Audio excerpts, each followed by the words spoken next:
No es ningún secreto que en circunstancias como estas, frente a una pandemia, la recaudación corre también riesgo. La presión tributaria del Perú de por sí ya está entre las más bajas del continente, no digamos niveles pues ya similares a la OCDE, muy lejos de esto.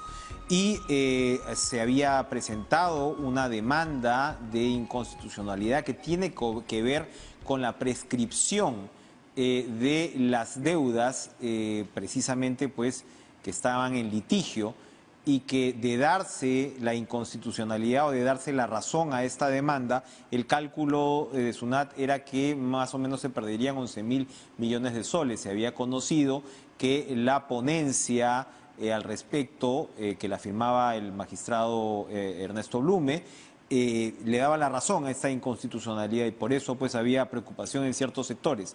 La demanda fue presentada por el Colegio de Abogados de la Libertad, pero la noticia es que esta ha sido retirada, es lo que se ha conocido hoy en medio, ¿no?, de esta, como les digo, de este ambiente de tensión. Vamos a hablar con el vicedecano de este Colegio de Abogados de la Libertad, el doctor Carlos González Moreno, para que rápidamente, por favor, nos explique por qué se presentó esta demanda y por qué se retira ahora. Y se lo pregunto además porque no parecería ser, digamos, el papel o la función, corríjame si estoy en lo equivocado, de un colegio de abogados presentar una demanda con estas características. Buenas noches. Buenas noches, Enrique. Saludos a tu persona y saludos por intermedio tuyo también a tus televidentes, a tu disposición. Por favor, cuéntenos por qué se había presentado la demanda por parte del colegio y ahora por qué se supone que se ha retirado. Bien, el Colegio de Abogados de la Libertad sí tiene esta facultad y esta iniciativa, como lo tienen todos los colegios profesionales a nivel nacional. Sin perjuicio de ello, nosotros debemos de precisar lo siguiente. Vamos por un tema de fondo. En el tema de fondo, efectivamente, hay una trascendencia en el tema de que SUNAT venía dejando de recuperar deudas tributarias y se generaba la prescripción. Entonces, es ahí donde el Ejecutivo emite el decreto legislativo 1421, cuya primera disposición transitoria es la que tiene que ver con los efectos del cómputo del plazo prescriptorio a partir del 1 de enero del 2012. Es decir, el Ejecutivo quiso apoyar a SUNAT que dejaba prescribir deudas, pero en el momento que lo emite, las facultades parecen superar las que le había dado el Congreso, en primer lugar. En segundo lugar, pretende que esto sea retroactivo. Entonces, esta es la iniciativa que tiene el Colegio de Abogados de la Libertad, pero en gestión distinta a la actual. ¿Y por qué es necesario indicar que en gestión distinta a la actual? No porque nosotros nos vayamos a lavar las manos como consejo directivo, porque somos conscientes que representamos al Colegio de Abogados de la Libertad independientemente de la gestión que esté de turno. Entonces, lo que nosotros venimos a descubrir, lo que nosotros venimos a encontrar, y ha generado que el día de hoy se emita un pronunciamiento haciendo público la posición unánime del Consejo Directivo actual mediante la cual considera presentar un desistimiento, es la siguiente. Nosotros evaluamos el interés general, que es la consecuencia de declarar la inconstitucionalidad de la norma. Y nosotros no estamos en el mismo razonamiento del Consejo Directivo anterior, que sí vio en esta propuesta un efecto en favor de la sociedad. ¿Y por qué nosotros no tenemos la misma opinión? En primer lugar, al generar una prescripción de deudas tributarias, el interés va a ir en primer lugar para el pequeño, para el mediano empresario, para la persona natural que debe tributos en 1.000, en 1.500, en 2.000 soles. No. Nosotros tenemos que ser sinceros y verificar que la prescripción va a beneficiar a quienes deben más. En consecuencia, este análisis coyuntural es el que ha tenido que asumir el Consejo Directivo actual para plantear el desistimiento de la acción de inconstitucionalidad. Es decir, no compartimos el mismo razonamiento que generó el presentar esta demanda en gestión anterior. Sin perjuicio de ello, permítame terminar la idea rápidamente. Sin perjuicio de ello, nosotros somos conscientes de que hay resoluciones del Tribunal Constitucional en casos de demanda de inconstitucionalidad donde el desistimiento no lo han admitido. Es por ello que de manera excepcional sustentamos el interés general mayor y en este caso concreto va a beneficiarse a unos pocos. Este razonamiento que estoy explicando yo es el que ha servido para plantear el día de hoy el desistimiento por parte del Colegio de Abogados de la Libertad. Muy bien. Completa la idea Carlos González Moreno, vicedecano del Colegio de Abogados de la Libertad, y nos enlazamos entonces de inmediato con Marcial Rubio, abogado de la SUNAT en este caso, que como sabemos es de la más grande trascendencia, 11.000 millones de soles de deudas en litigio en juego, para que nos comente primero, doctor Rubio, gracias por estar con nosotros, cómo recibe esta noticia del desistimiento y cuál es el efecto inmediato en un caso que, como sabemos, y ya tenía ponencia lista. Buenas noches. Buenas noches, un saludo a usted y a toda su inmensa teleaudiencia. Bueno, el comunicado que ha dado el Consejo Directivo del Colegio de Abogados de la Libertad dice que han interpuesto el desistimiento, que no saben si se va a aceptar o no, pero después dicen, para el señalamiento de la vista de la causa no fuimos informados por el abogado a cargo. Yo estuve informando en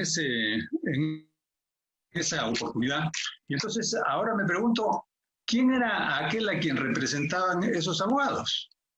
Porque si no era el Colegio de Abogados, y como abogados sabemos que si ha cambiado la directiva hay que informarla, entonces aquí hay subsuelo, ¿no? Y creo que hay cosas muy oscuras que deben aclararse, porque resulta que en este momento la SUNAT y el Colegio de Abogados de la Libertad, que eran los que contendían en este asunto, están de acuerdo en que no se debe declarar inconstitucional el decreto ley 1421.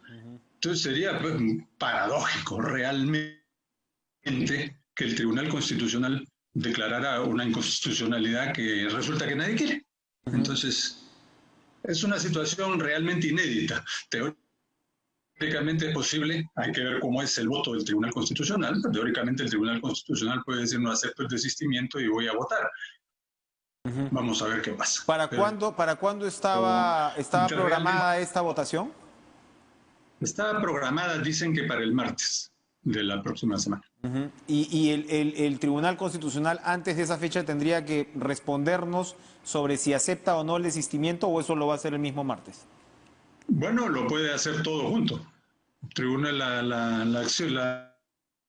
acción de inconstitucionalidad es una acción muy simple, se presenta la demanda, se contesta, se ven la vista de la causa, se reúne el tribunal y decide. Así es. No hay pruebas, no hay apelaciones, no hay nada. Simplemente es un trámite así de simple, por eso es que es bastante rápido.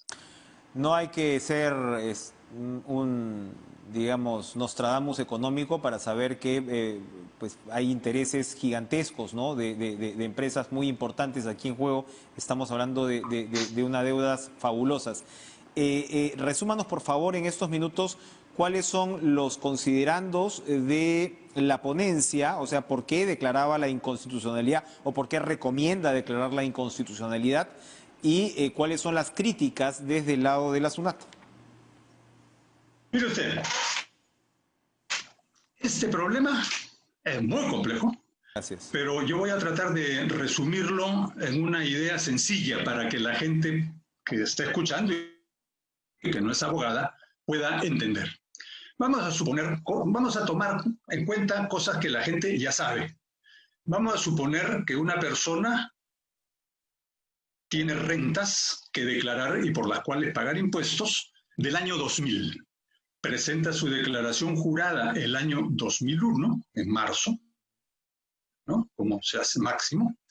Y a partir del 1 de enero del 2002, o sea, 9 meses después que presentó la declaración, comienza a correr un plazo de 4 años, no puede ser más o menos, pero en general es 4 años, para que la SUNAT revise esa declaración jurada y, si es el caso, haga una resolución de determinación, así se llama. Es una resolución en la cual le dice usted ha escondido o no ha declarado, o yo he visto que usted ha tenido otros ingresos, bueno, que fuere, y en consecuencia le acoto esto y en fin, y entonces le va a pedir que lo pague. Pero